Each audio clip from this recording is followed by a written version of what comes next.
আচলতে যোৱাকালি যিটো মানে ঘটনা ঘটি গ'ল বাইক এক্সিডেণ্ট আচলতে গড়গাঁও পঞ্চায়তেই হওক বা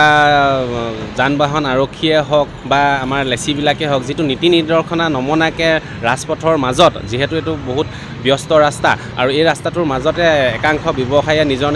গধুৰ যান বাহনবিলাক ৰখাই তাৰ পৰা বস্তু নমোৱাত মানে তেওঁলোকে মাজ ৰাস্তাত ৰাখি লৈ নমায় আৰু এইখিনিত কালি এই ঘটনাটোৰ সেই বস্তুটোৰ কাৰণে কালি যিটো দুৰ্ঘটনা ঘটিবলৈ দুজনকৈ যুৱক ঘূণীয়া হ'বলগীয়া হ'ল যিটো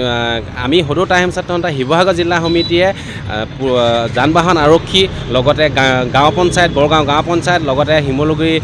পৌৰসভাক আমি সকীয়াই দিব খুজিছোঁ যে অনাগত দিনত যাতে এনেকৈ ব্যৱসায়ীসকলে মাজ ৰাস্তাত গাড়ী ৰাখি বস্তু নমোৱাত এটা সময় আৰু এটা নীতি নিৰ্দেশনা তেওঁলোকে বান্ধি দিয়ক অন্যথা আগন্তুক দিনত ইয়াতকৈ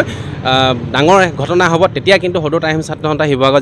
জিলা সমিতিয়ে নিজৰববীয়াকৈ ব্যৱস্থা গ্ৰহণ কৰিব কিন্তু প্ৰশাসনৰ যিবোৰ নীতি নিৰ্দেশনা বন্ধা আছে সেইবিলাক ব্যৱসায়ীবিলাকে নামানে নেকি এই ক্ষেত্ৰত যিবিলাক নীতি নিৰ্দেশনা আচলতে কাগজে পত্ৰে ঠিকেই আছে কিন্তু ব্যৱসায়ীসকলে আচলতে এইবিলাক নীতি নিৰ্দেশনা মানি চলা নাই যাৰ ফলত এনেকুৱা সৰু বৰ দুৰ্ঘটনা কালিতো ঘটনাটো বেছি ডাঙৰেই কিন্তু সৰু বৰ ঘটনা দিনক দিনে হৈ আছে যিবিলাক আমাৰ চকুত নপৰে এইবিলাক মানে চকুৰ আঁৰত থাকি যায় এনেকুৱা ঘটনাবিলাক কালি ঘটনাটো আচলতে আমি আমাৰ আটাচু পৰিয়ালে আমি দুখ প্ৰকাশ কৰিছোঁ যিহেতু ইমান যুৱক দুজন ইমান ঘূণীয়া হ'ল ভৰি ভগিব লগা হ'ল তাৰ বাবে এই ব্যৱসায়ীসকলেই হওক বা এই ফুটপাথৰ কিনাৰত মানে ৰাস্তাত গাড়ী ৰখাৰ বাবে তেওঁলোক ড্ৰাইভাৰসকলেই হওক জগৰীয়া ইয়াৰ বাবে আমি এটা